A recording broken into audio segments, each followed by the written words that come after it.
We are not so sure kung hiwalay na talaga ang Dicolor at puti niya with whoever. Pero, grabe, nakakaloka ang mga payanig.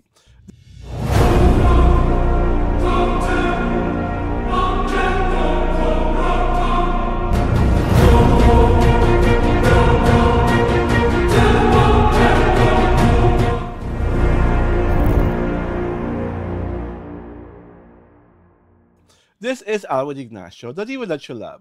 Together with me is my kumaring Ultra Maldita. Hi, this is Alex Brosas. And you are watching the Sunday edition of the TT Show, ang taray na talaking showbiz edition, Mare.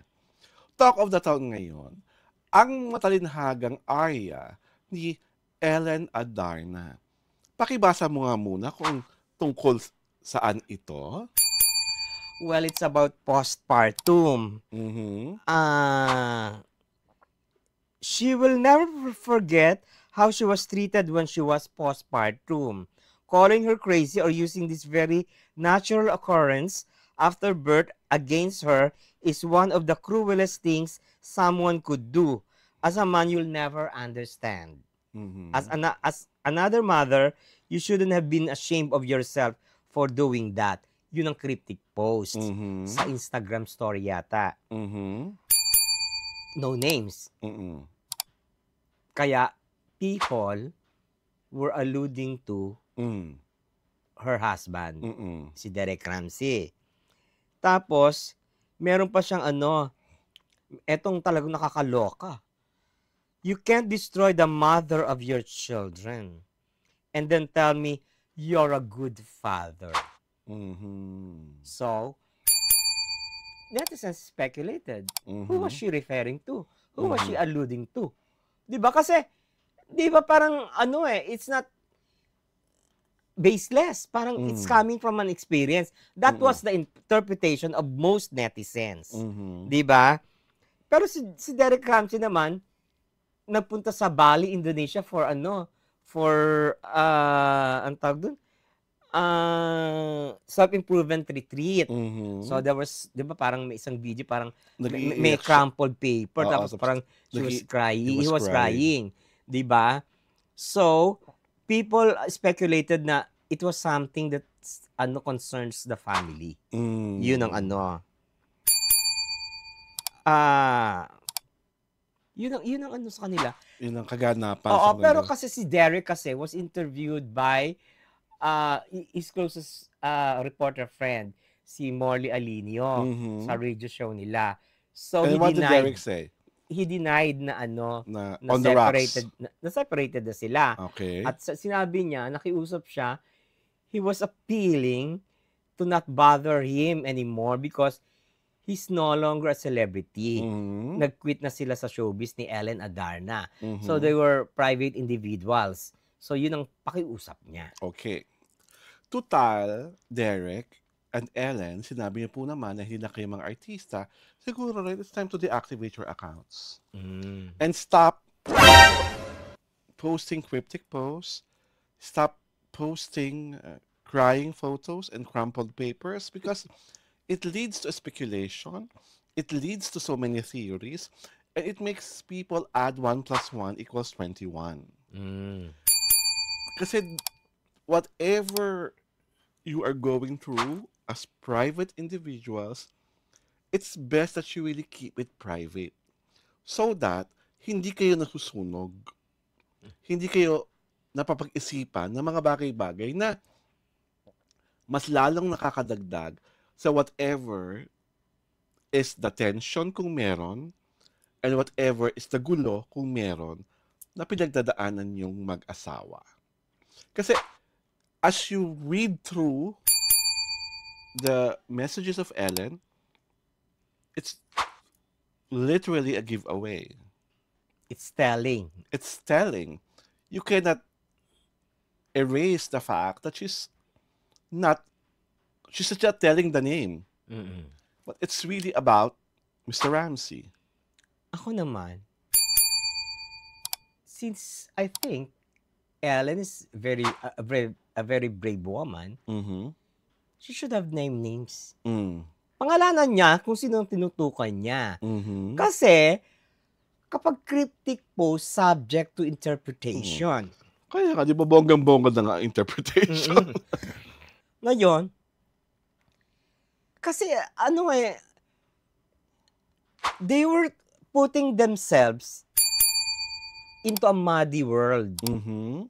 Mhm. Kasi si ano pa lang nagdedeklara na hindi sila hiwalay. Mhm. Si Derek. Derek. Pero yung actions naman ni sa Instagram ni Ellen is on the contrary. Contrary to the denial. Oo, denial, 'di ba? Parang so which is which? Mhm. Which version of truth Will is we really the believe? truth? Oo. 'Di ba? Which Ganun version yun. of truth is believable? Mm. Mm. Ngayon, tama yung sinabi mo. Shut down your social media. True. Tapos ang kwento. Mm-mm. Nobody will be heard about you. Oh, edi manahimik na kayo. Mm-mm. 'Di ba? Tawag dito, sabi nga nila, if you cannot take The the heat. heat in the kitchen, then get out of the kitchen. Yes. 'Di ba? Totoo naman yan.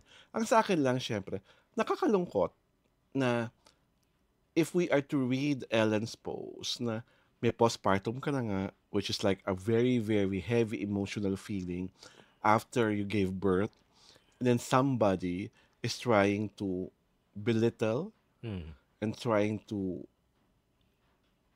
say to you na umaarte ka lang, nag-inerte ka lang, and that whatever your feelings are not valid. Yeah.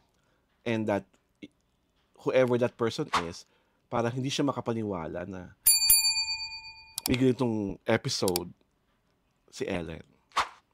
So sa akin lang, before the fire turns into a mega conflagration, I guess it's best for you to, if there is indeed problems, talk to a guidance counselor, talk to a marriage counselor, and then after whatever Derek is doing in Bali, I hope he comes home more enlightened, more courageous, and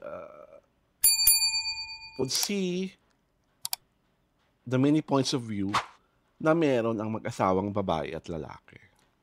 At saka hindi you're the ones fanning the flame. By posting cryptic messages on Instagram, you are allowing and giving a hint or a ringside view of what your life is now. Ganun lang yun. Correct! Diba? It was interpretative of how life was to you before. Diba ganun yun? True. Diba? Kasi naman, Ellen, ewan ko ba sa'yo, aarte ka na rin lang.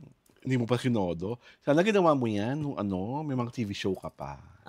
Diba? Kasi ngayon, parang ang dating sa akin, you're just trying testing the waters if you're still relevant.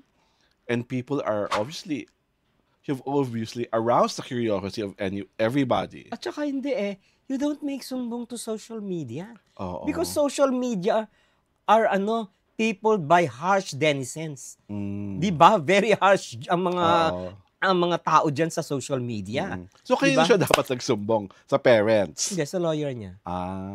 Diba? Tama ka naman dyan. Kung meron talagang dahilan diba? to speak to a lawyer. Oo, to speak to a lawyer. O para mapag-ayos kayong dalawa, diba? Hindi naman yun porket lawyer, demandahan. Hindi. They will just ito, sabi ni ganito. Di mag-lawyer din. Para mas may third world element, nagsumbong ka sa barangay. Ay ko? Diba? Diyos ko. Haharap kayo sa lupon. Ay, my God, that's very cheapening. Especially for her stature. That is very squaloric. Being the rich and famous that she is. And I also hope that the avenues of communication with her parents are open. The same way with the parents of Derek Ramsey, because they can be wise counsels, diba? Kung may pinagdadaanan yung mag-asawa. Sabi namin na kung di po namin kinasabing confirmed may pinagdadaanan, although sa X, may isang alt account na kinukumpirma nahiwalay na raw talaga ang Decolor at Puti ng dalawa. Mm. Dahil nga raw, sabi doon, neat freak raw si Derek Ramsey. Parang Mm. bordering to the OC. Gusto niya Mm. maayos, malinis, peaceful. Ah. Tapos pinapalabas doon sa alt account, burare. Mm. Burara daw si Ellen. Makalat, maingay, taklesa, nagger. That, Sa alt account yan, oo ha? nga. Given that presumption, whether presumption of truth or presumption of yan, ha? Mm-mm. Tawag dito. Sabi nga nila, opposites attract. Diba? Di yun silang, kaya yun ang Oo. attraction. Sobrang attraction nila, opposite to opposite nila, kaya nga nakabuo ng baby girl, Oo diba? nga, diba? Ay, naku. Dahil dyan, Ellen, Derek, and the rest of the universe, inaanyayahan po namin kayong manood ng reality show tuwing Sabado at Linggo, alas 4 ng hapon. Ang aming pong palatuntunan ay pinapalabas sa Diario Tirada YouTube channel at syempre pa sa aming Facebook pagina. This is Alwin Ignacio, the Diva that you love. Together with Peace Kumaring Ultra Maldita. Hi, this is Alex Brosas. And you are watching the reality show, ang Taray na Talakay Showbiz Edition, di ba? Sunday is always best pag kami ang inyong kasama.